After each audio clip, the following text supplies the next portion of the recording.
12 ربیع الاول کو روزہ رکھنے کے بارے میں بہت سارے لوگ غلط فہمی کا شکار ہیں۔ بہت سارے لوگ یہ سمجھتے ہیں کہ 12 ربیع الاول کو روزہ رکھنے کا ثواب بہت زیادہ ہے، یا 12 ربیع الاول کو روزہ رکھنا یہ سنت ہے۔ تو آج میں کچھ ضروری باتیں ہیں جو آپ لوگوں کے سامنے رکھنے جا رہا ہوں تاکہ ہمیں اور آپ کو دین کا صحیح علم حاصل ہو۔ اچھا، یہ کیوں لوگ سمجھتے ہیں کہ 12 ربیع الاول کو روزہ رکھنے کا ثواب زیادہ ہے؟ کیونکہ حدیث ہم نے سنی ہوتی ہے کہ اللہ کے نبی صلی اللہ علیہ وسلم جو ہے نا وہ پیر کے دن روزہ رکھتے تھے، اور صحابہ نے پوچھا کہ یا رسول اللہ آپ پیر کے دن روزہ کیوں رکھتے ہیں؟ تو حضور علیہ الصلوۃ والسلام نے ارشاد فرمایا کہ میں پیر کے دن اس لیے روزہ رکھتا ہوں کیونکہ میں اس دن پیدا ہوا اور اس دن ہی میرے اوپر پہلی وحی نازل ہوئی۔ تو اب لوگ یہ سمجھتے ہیں کہ 12 ربیع الاول کو حضور پیدائش کا دن ہے حضور کا، اور حضور اپنی پیدائش کے دن روزہ رکھتے تھے، تو اسی لیے 12 ربیع الاول کو روزہ رکھو۔ تو خوب اچھے طریقے سے آپ لوگ سمجھ لیجئے، اور یہ سمجھنا آپ کے لیے کیوں ضروری ہے یہ بھی سمجھو۔ آپ دیکھو، ایک چیز جائز ہے، سنت نہیں ہے۔ آپ اگر اس کو سنت کر کے کرو گے، سنت سمجھ کے کرو گے، تو پھر یہ گناہ ہے۔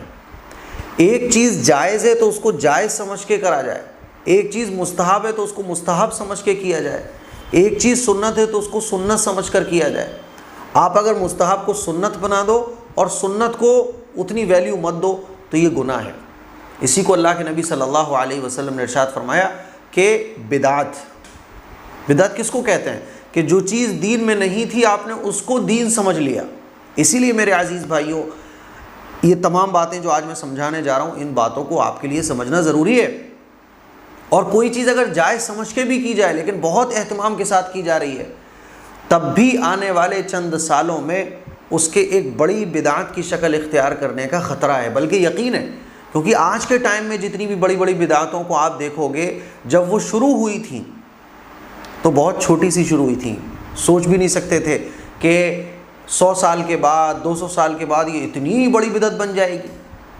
تو آپ سمجھو کہ 12 ربیع الاول کو روزہ رکھنا کیسا ہے۔ ہمارے آقا صلی اللہ علیہ وسلم جو ہے نا وہ پیر کے دن روزہ رکھا کرتے تھے۔ دیکھو، حضور علیہ الصلوۃ والسلام کے زمانے میں بھی 12 ربیع الاول کا دن کتنی بار آیا ہوگا، ہے نا؟ حضور علیہ الصلوۃ والسلام کی زندگی میں 12 ربیع الاول کا دن کتنی بار آیا، صحابہ اکرام کے زمانے میں کتنی بار آیا، تابعین، تبع تابعین، محدثین، مفسرین، ہے نا؟ بڑے بڑے اللہ والے گزرے ہیں۔ 12 ربیع الاول کا دن بڑے بڑے اللہ والوں کی زندگی میں سینکڑوں بار آیا، لیکن 12 ربیع الاول کو روزہ رکھنا یہ کسی بھی صحابہ سے ثابت نہیں ہے۔ 1 لاکھ سے زیادہ صحابہ اکرام، خود حضور علیہ الصلوۃ والسلام کی زندگی میں 12 ربیع الاول کے دن بار بار آ رہا ہے، لیکن آپ کو کہیں نہیں ملے گا کہ حضور 12 ربیع الاول کو روزہ رکھتے ہو۔ حضور کب روزہ رکھتے تھے؟ پیر کے دن۔ ہر ہفتے، ایوری ویک، ایوری منڈے پیر کو حضور روزہ رکھ رہے ہیں، جمعرات کو حضور روزہ رکھ رہے ہیں۔ حضور سے پوچھا گیا یا رسول اللہ آپ ہفتے میں 2 دن روزہ کیوں رکھتے ہیں؟ تو حضور نے فرمایا کہ پیر کے دن میں پیدا ہوا اور اس دن ہی میرے اوپر پہلی وحی نازل ہوئی، اور جمعرات کو بندوں کے اعمال اللہ کے سامنے پیش کیے جاتے ہیں، تو میری خواہش یہ ہے کہ میں روزے کی حالت میں ہوں۔ تو حضور ہر ہفتے 2 روزے رکھا کرتے، اسی لیے آپ دیکھو گے صحابہ اکرام ہر ہفتے 2 روزہ رکھا کرتے تھے حضور کی سنت کی اتباع میں۔ بزرگان دین 2 روزے رکھا کرتے تھے حضور کی سنت کی اتباع میں۔ ایسے ہی حضور علیہ الصلوۃ والسلام چاند کی 3 تاریخوں میں بھی روزے رکھا کرتے تھے، 13، 14، 15۔ اس کو ایام 20 کے روزے بھی کہا جاتا ہے۔ تو چاند کی ان 3 تاریخوں میں ہر مہینے روزے رکھنا سنت ہے، سمجھ رہے ہو؟ لیکن کہیں نہیں ملے گا کہ حضور نے 12 تاریخ کو روزہ رکھا ہو۔ تو 12 ربیع الاول کو روزہ رکھنا جائز ہے، لیکن یہ جو مینٹلٹی کے ساتھ آپ لوگ روزہ رکھتے ہو کہ 12 ربیع الاول کو روزہ رکھنے کا ثواب زیادہ ہے یا 12 ربیع الاول کو روزہ رکھنا سنت ہے، تو یہ مینٹلٹی بس دور کرو۔ میں آپ کو یہ بولنا چاہ رہا ہوں، جو چیز جس لیول پہ ہے اس لیول پہ رکھ کے کرو۔ آپ 12 ربیع الاول کو روزہ رکھنا چاہ رہے ہو، آپ رکھ سکتے ہو، نو پرابلم، لیکن اس کو سنت مت سمجھو، کیونکہ جو چیز سنت نہیں ہے اس کو جب آپ سنت سمجھو گے، جس دن روزہ رکھنے کی فضیلت زیادہ نہیں ہے اس دن زیادہ روزہ رکھنے کی فضیلت سمجھو گے، تو یہی تو بدعت ہے۔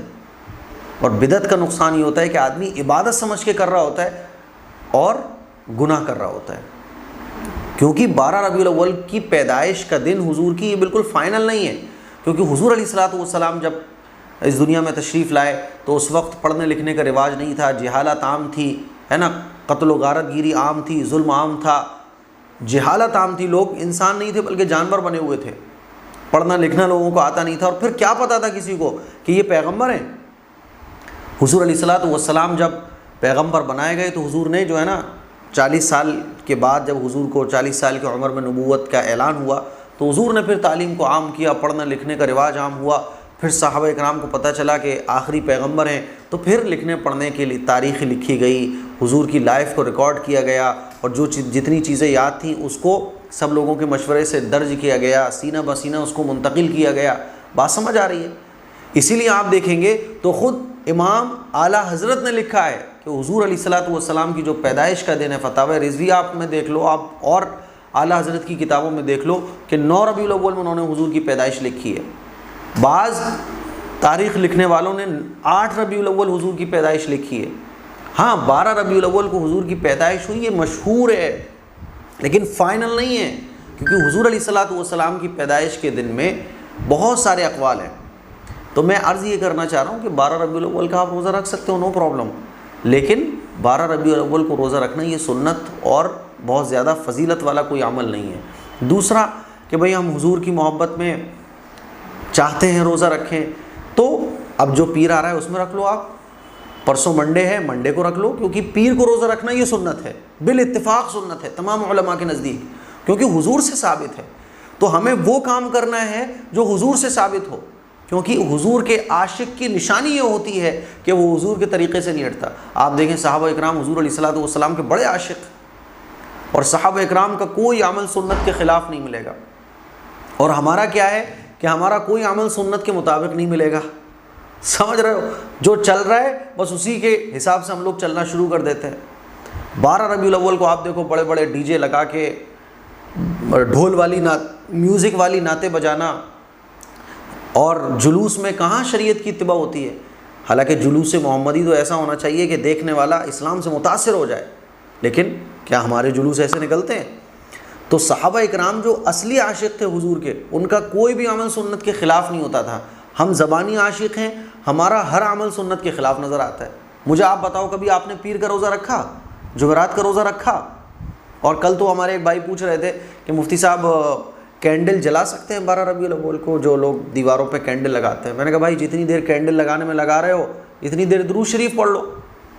صحابہ اکرام تو حضور سے پوچھا کرتے تھے یا رسول اللہ کتنا درود شریف پڑھیں؟ حضور فرماتے تھے جتنا چاہو۔ تو صحابہ اکرام خوب درود پڑھا کرتے تھے، جتنی دیر میں کینڈل لگاؤ گے اتنی دیر درود شریف پڑھو نا، لیکن وہ نہیں ہوگا۔ ہماری پرابلم یہ ہے کہ ہمارا ہر عمل سنت کے خلاف ہوگا، اور حضور کی محبت کا اظہار صرف زبانی ہوگا اور ان کاموں سے ہوگا جو سنت کے مطابق نہیں ہے۔ اسی لیے ہمیں اور آپ کو چاہیے کہ سنت پر عمل کریں اور حضور کے صحابہ کے نقش قدم پر چلنے کی کوشش کریں۔ مجھے امید ہے کہ آپ کو بہت اچھے طریقے سے سمجھ آ گیا ہوگا کہ کیا صحیح ہے کیا غلط ہے۔